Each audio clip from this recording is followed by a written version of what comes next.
Hello everyone, my name is Jeff Hoagland and welcome back to another Draft a Day video. As we open our first pack here, we get a whole entire feast of playable Sapphire cards. Not really interested in a Well of Conquest. We've got a Consult the Talents here, which is 10 out of 10 first pickable, triple mobilized, draw 3 cards. We've got a Webborn Apostate, which is not quite first pickable, but a powerful Sapphire card, 2-1 for 2. Each opposing champion gains a charge. We have a Shackling Strands here at the start of each combat. Exhaust this troop. We also have a Skittering Cultivator as well. I'm pretty sure Consult is the pick out of this pack. It's very powerful. This pack's actually kind of interesting because there's so many good Sapphire cards in it that regardless of what I pick out of here, I'm sending the message that Sapphire is potentially open. And I'm probably going to be fighting with one or possibly two even other people with Sapphire cards based on this pack, which is a little bit unfortunate, but I'm pretty sure I just can't pass a card as powerful as Consult the Talents. We're definitely going to want to try and watch the signals and get a feel for what else could possibly be open as we move on in this draft. In this pack, there's a couple different cards that jump out at me. Vigilant Duskwing is a very reasonable top-end bomb that goes with the Consult the Talents that we already have. 3/5 for 5 flight at the start of each opposing champion's turn. Ready this. There's also a Storm Rider and a Gallant Spearclift in here, like reasonable diamond cards. I don't really want to try and start moving into 2 shards right away, though. I think objectively the most powerful card in this pack is probably this Butcher. Just destroy target exhausted troop for 2. Just like fairly unconditional removal. Gets rid of most of the threats that you care about in the format. None of the uncommons in this pack are particularly impressive. I think Lasgar's Bloodletter is the most powerful among them, but it requires the most commitment for Ruby and Blood, so it's definitely not a card you want to move into on early. So I'm going to go ahead and pick up the Butcher here and like tentatively be looking at Blood and Sapphire depending on what could possibly be open as we get more cards passed our way.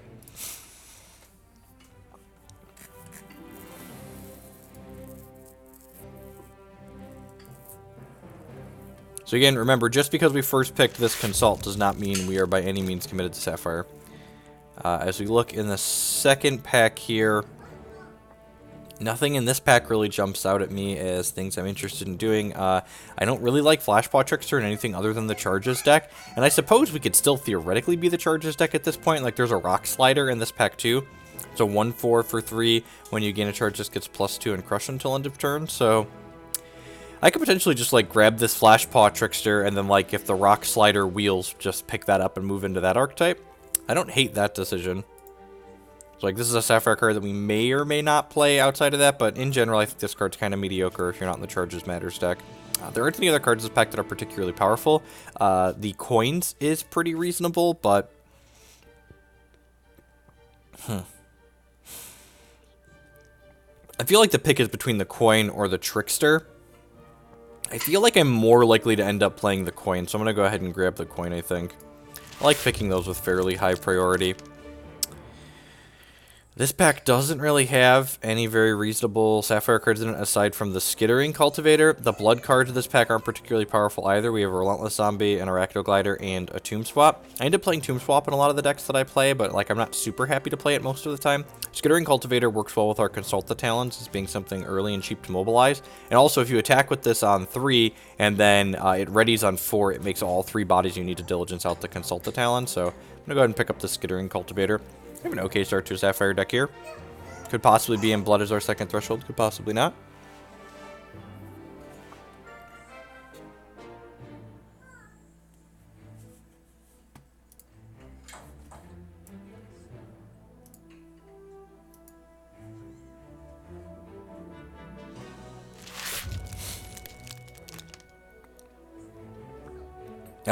Man, so yeah, this pack's actually just kind of bad in general, right? There's nothing I'm really too interested in playing in this pack in Blood or Sapphire. Honestly, it's probably the Tomb Swap because I usually end up playing one of these, but it looks like our 2 colors are kind of getting cut here. Unfortunately, none of the cards in this pack really compel me to move into Diamond or Wild. There's a lot of them in here, but none of them are very powerful. There's also Ashwood Minstrel in terms of Ruby, so yeah. I think I'm going to go ahead and grab the Tomb Swap here. We'll probably end up playing this. Usually end up with like 3 to 4 bombs in this format, and Tomb Swap is just like rebuying one of those bombs.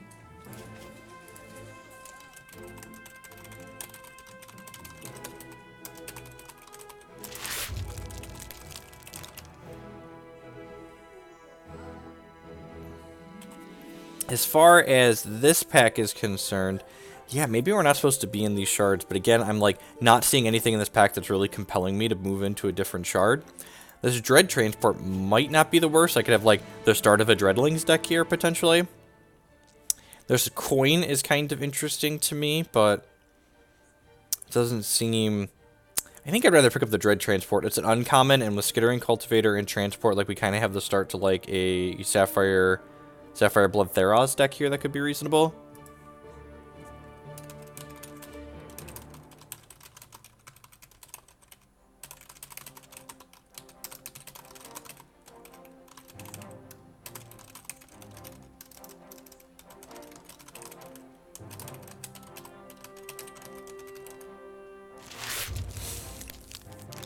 All right, this pack's actually pretty good for us. Actually, this kind of gives me some hope here. Either this pack was also stacked with really good Sapphire cards, or we're not getting as cut as I thought. Because there's still a Warp Steel Shardsworn as well as a Web Scribe in here, and both of these cards are very reasonable Sapphire cards. The Shardsworn, I could put the Dreadling gem in to kind of go on the theme that we already have here with the Dread Transport and the Skittering Cultivator. I don't really hate that. Web Scribe's really good in the Theros deck as well, though, because it's not only is it a 1/3, but it can give your opponent's troop -2 every time you gain a charge, and Theros lets you gain lots of charges. I think the Shardsworn's going to get the tip as we push into the Dreadling theme some more in this deck, just because it's also 2 bodies potentially for Theros, plus a burst of bodies with the Dreadling gem in it. This is the last new pack for us. 7 cards have been taken out of this already. Nothing too terribly exciting in here.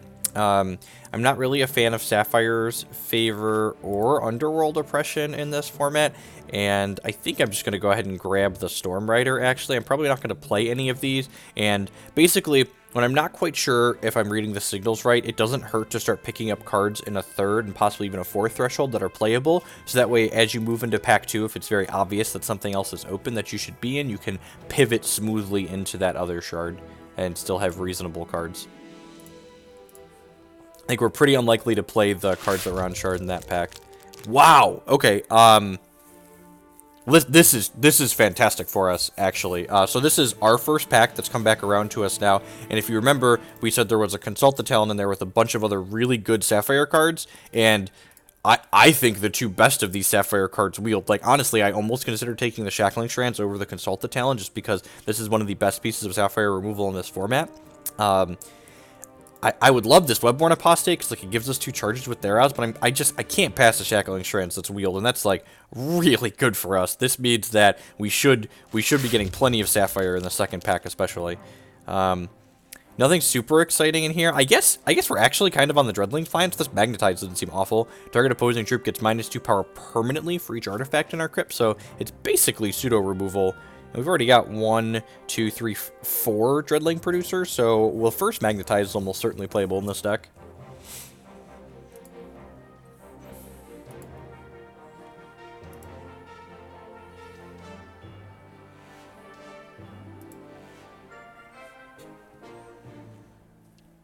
Okay, feeling much better. I was a little worried, honestly, when we opened that first pack and we took the Consult, that maybe we were making a poor choice. Here's the pack that we took the coin from, and it looks like we could have also pivoted into the Charges Batters deck here. The Flashpaw Trickster and the Rock Slider wield when we picked up this coin. We've only got a Butcher and a Tomb Swap, but these are like both reasonable blood cards. I'm going to go ahead and grab this Rock Slider for now, just in case, like, if we get a Rift Spasm in the second pack, we might have a very reasonable start here to like an Underworld Charges Batters deck on the back of Rock Sliders and Rift Spasms. Like, we've already got two Underworld troops here that are pretty reasonable. Pick up the Arachnid just in case. Yeah, honestly, maybe we should have grabbed the Flashpaw Trickster. We're 10 out of 10 going to play this coin, though, right? This coin's also kind of sweet with Skittering Cultivator, because it lets you ready the Skittering Cultivator on their turn to make Dreadlings to block, which is always a fun combat trick.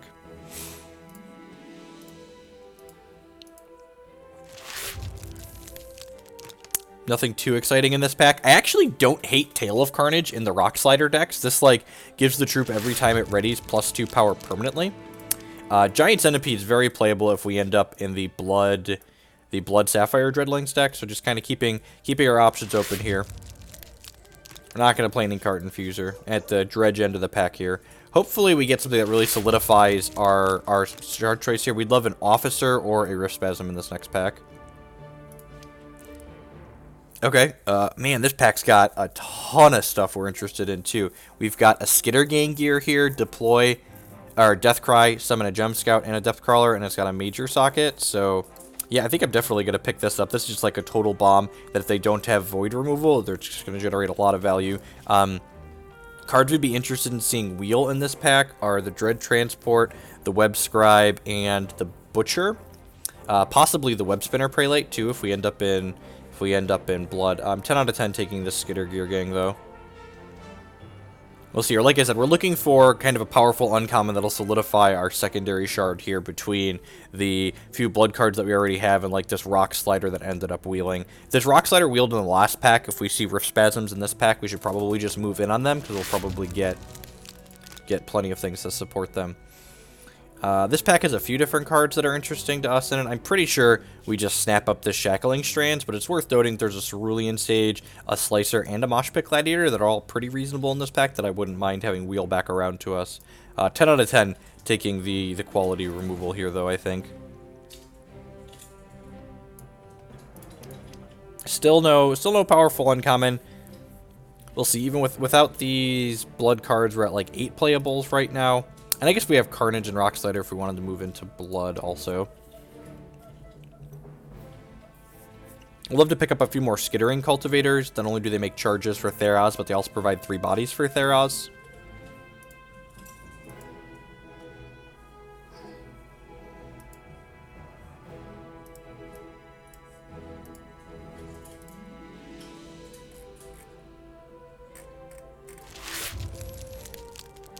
Okay, yeah, and here's like the crossroads for us, right? We have a Rift Spasm in this pack and a second Butcher.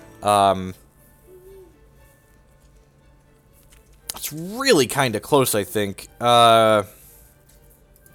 This is more aggressive. This is more controlling. I feel like Theros wants to be a more aggressive deck on average. And, like, I already have 2 Shackling Strands here. And, like, Butcher's really kind of medium in aggressive decks because, like, they're often leaving their troops back on defense, so you can't Butcher to kill them. I'm going to pick up the Rift Spasm here and kind of try and move in on this and see how it feels. I haven't drafted a Ruby Sapphire Theros deck before, so I'm kind of interested to see how it potentially plays out for us. Got, like, 9 playables with this Tale of Carnage being theoretically playable.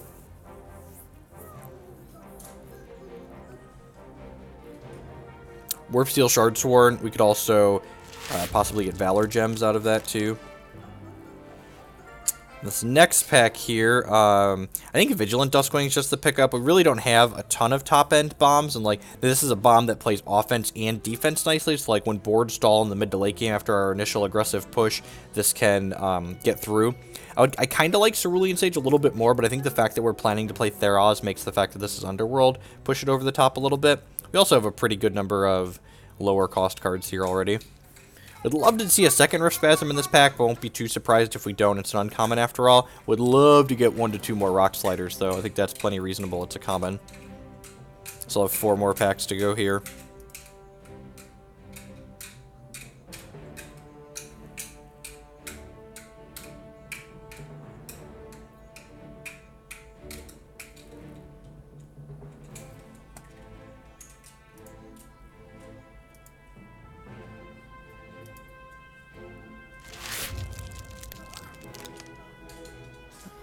What is interesting and exciting in this pack? Not a whole lot. We've got a Deadeye Invoker here, an Ashwood Minstrel, we've got a Shroud. None of those are particularly exciting. There's an Orbiculon here, which is kind of an aggressive card. Like Diligence gets +3/+3 till the start of your next turn. That might not be the worst. Aren't any really Underworld troops that are particularly exciting in here? Maybe we're not supposed to be in Ruby. We've only got 3. Huh. Yeah, none of the cards in here are too exciting. I'm going to pick up this Callous Carver for now, just in case the third pack ends up being really good to us with Ruby cards. A lot of really powerful Ruby cards in set 5, so pack 3 often has the powerful Ruby cards. So I think grabbing the Callus Carver here is more than reasonable. Just like hedging in 2 different directions, kinda. We've got another quality piece of Ruby removal here, though, like Feed the Flames. 10 out of 10 gonna play that in basically every draft deck I have with Ruby in it. I'm gonna need like 3 or 4 of these before we stop considering them. Hey, Jake.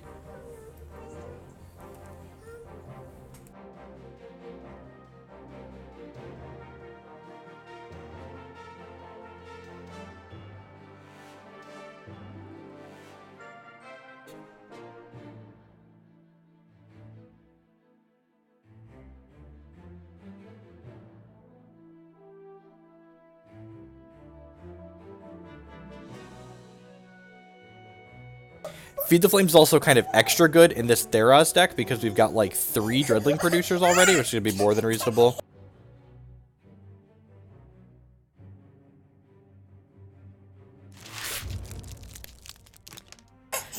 And we've been rewarded for our choice to move into the Riftspasm deck with a second Riftspasm here. Okay, super pumped now. Even if we don't get another Rock Slider, like this card, it slices, it dices, it draws cards, it applies pressure. Sounds great.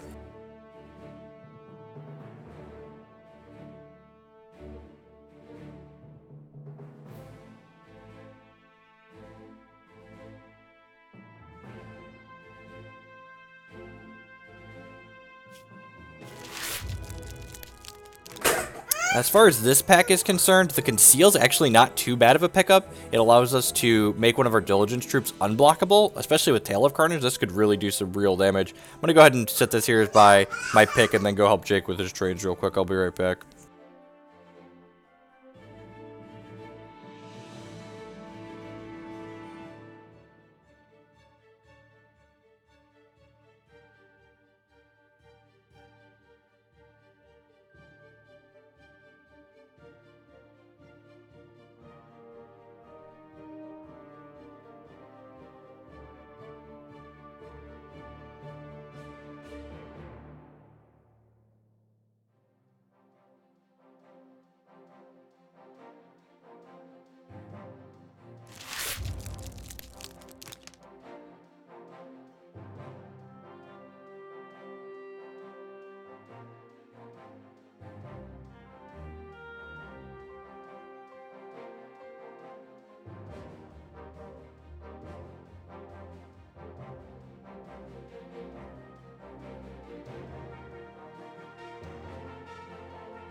So Swordsmith Engineer is a fantastic uncommon in this deck. This is a card that on Diligence it gives you a charge. This card's playable in the Ruby Sapphire Ardent Charges deck just because like it Diligences to give you a charge. And the fact that we're playing it in Theros is just like so good. Like it gives us a charge when we play it and it's going to give us a charge when it Diligences. So pretty powerful there. True Heart Skirmisher is like, that's a fine card. I don't think we're going to play it in our deck, but we'll pick it up just in case we end up short on playables. The fact that it's an Ardent Troop means it's not going to be as appealing in the deck that we're building. We only ended up with 3 Charges Matters cards, but Therod's ability is a little bit more powerful than Marzul's. Hey, speaking of Swordsmith Engineers, so being in Ruby's probably a really good decision here, because Swordsmith Engineers going light, this card's just like reasonable in Ruby decks in general in this format, so it's probably a reasonably open shard.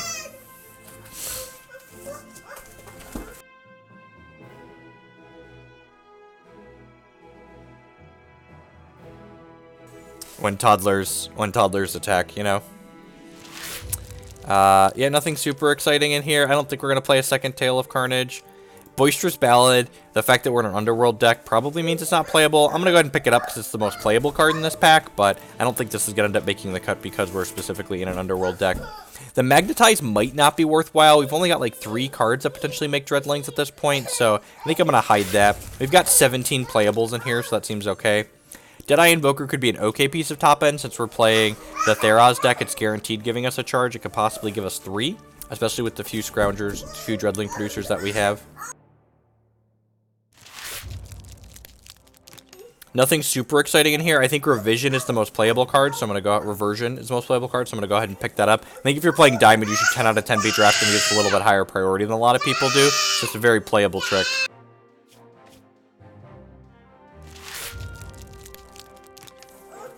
Just kind of the dredge end of the pack here. Just working our way through.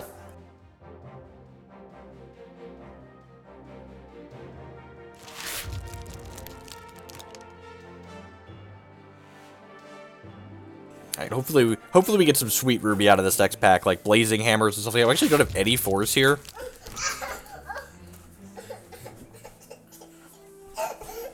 Wow, this pack is really good for us. So there's a wrong turn here, which is probably pretty good in this more aggressive slanted Ruby Sapphire deck. Put 2 troops in their controller's hand. They get at the end of turn, this is in your hand, discard it. So if you play this on 4, a lot of the time it's like tempo plus a removal spell. Jet Cadet and Blazing Hammer are both very reasonable in our deck. This is an Underworld troop that allows us to apply early pressure, but this is just like premium removal and reach, just like 4 damage to a champion or troop. So I'm 10 out of 10 just like snaking this hammer and being super happy about it. Would love it if the Jet Cadet wheeled, but would take the wrong turn as a consolation prize.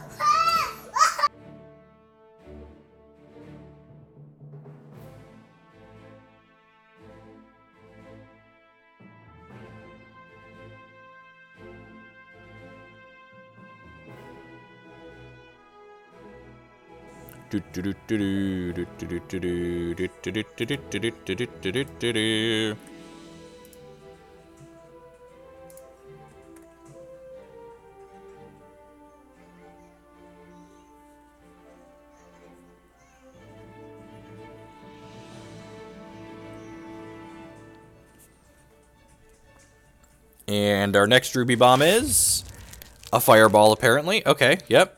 Just more quality removal / reach. This card might be a little bit difficult to cast consistently in this deck, which could make us lean towards the Broodnet, but I think the power level of this card is just too high, and like, if we could play this card by like, I don't know, turn, say 5 to 6 on average, we're probably happy having had it in our deck, so we have a few double Sapphires, so we'll probably just end up playing 18 resources and play like 9/9 straight down the middle. I could definitely see an argument for just like picking up the wrong turn here, but Fireball is a really powerful card, so I'm going to go ahead and grab that. Also, just like the reach that this card offers in the mid to late game is huge. A lot of the times, the aggressive decks like what I'm playing here in this format can like kind of peter out in the mid game and kind of fall short. So like having our removal that doubles his reach is pretty critical.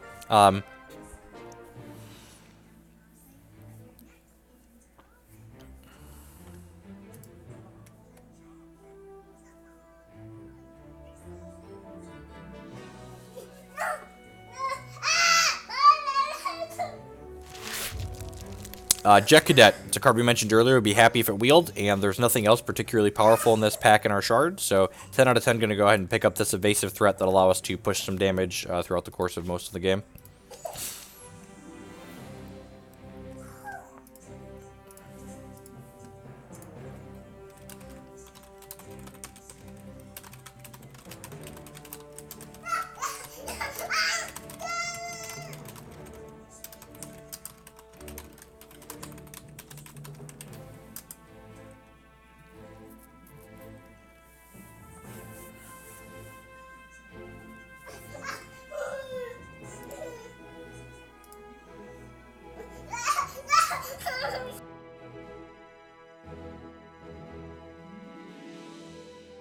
Our deck shaping up pretty reasonably here. I wouldn't hate being able to trim the tail of Carnage, but honestly, because we only got 1 Rock Slider, it's like okay with Jet Cadet, but we really don't have a lot of evasive threats.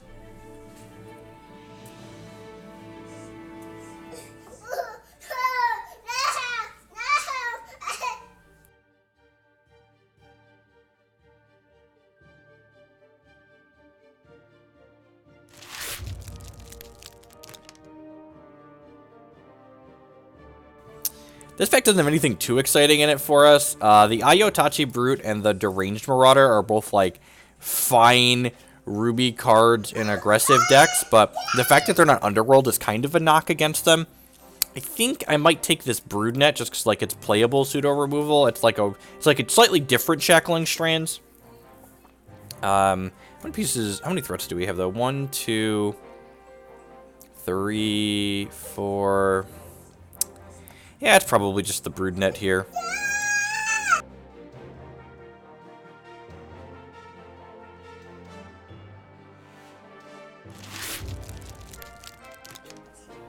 Forgotten Forge is excellent. Exhaust one or more troops you control, add a conquest counter to this. When there are 5 or more counters, your troops have rage. So this is pretty good with our couple of Dreadling producers. It's also good with, we've got 1, 2, 3 Diligence cards in this deck, so pretty happy with that. Quality Diligence Enabler with upside here. I think I'm going to hide this Tail of Carnage for now. Would like to flush out some more troops. Would like 1 to 2 more 1 and 2 drop troops, ideally Underworld. If we get that, hopefully that Jet Cadet in our first pack comes back around to us. The fact that we wield the Shackling Strands in pack 1 makes me hopeful that no one's in Sapphire picking up Jet Cadet, but it could definitely go away.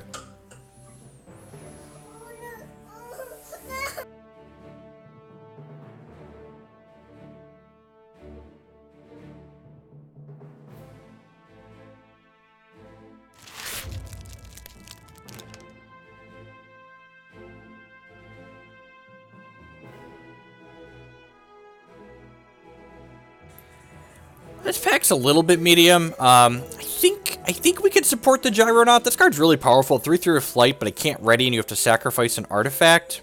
We've got Dread Transport and Skittering Cultivator as like reasonable enablers for this, and like even when we can't sacrifice an artifact to ready it, like it's just a fine 3/3 with flight on defense, and it's an Underworld troop that can enable a charge with Theros. So I think that's fine.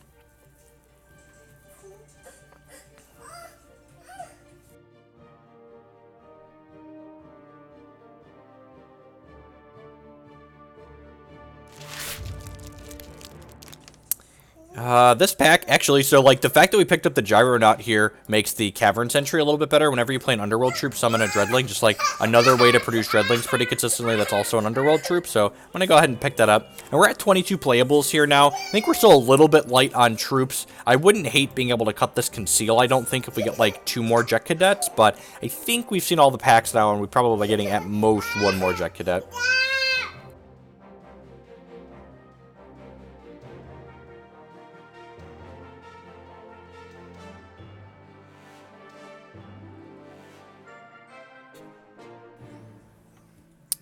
Can the Cadet wheel? Can the Cadet wheel? Heidi-ho, the Cheerio. Can the Cadet wheel? So, not back to our first pack yet. There's a Depth Crawler and a Surly Brawler in here. I think we're light enough on 2s that the Surly Brawler might be playable for us. It also gives us another Scrounge outlet for our couple of Dreadlings, so I think that's the pickup. I could see the Depth Crawler being okay as a card that we could put the Dreadling socket in it, but I think I'd rather just have the Brawler. We even, like, have the Forgotten Forge here to be able to exhaust the Brawler when it can't attack in profitably, since it has to attack every turn.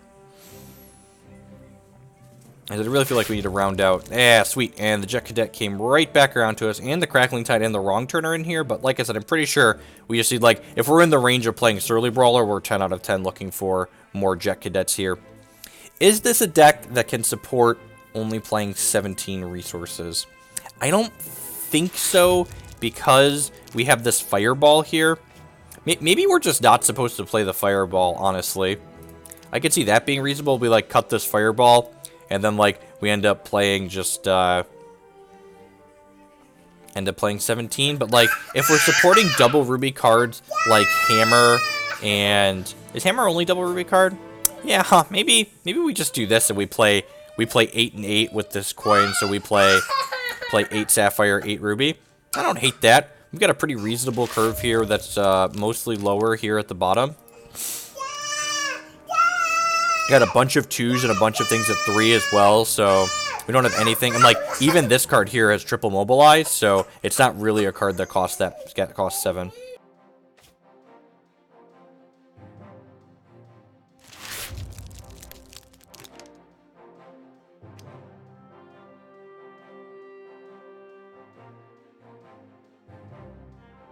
So, mostly at the dredge end of the pack here, so we're just going to go ahead and add 16 resources to this deck. We're going to go ahead and put the Major Gem of Creation in here. That makes that's not its name. The Sapphire Major Gem that creates a random action when it comes into play is what I like to put in the Skitter Gear gang. I guess we're in Ruby, though. I could put, actually, scratch that. I haven't played this card in Ruby in this limited format before. We're going to put the Impulse Gem in this bad boy so he draws a card every time he attacks. And then we're going to play Theros as our champion here, and I'm going to go ahead and wrap up for today. Thank you for watching this Draft Today video. As always, my name is Jeff Hogan. Remember, if you enjoyed the video, to like it on Facebook and share it on social media. And I'll be back tomorrow with another Draft Today.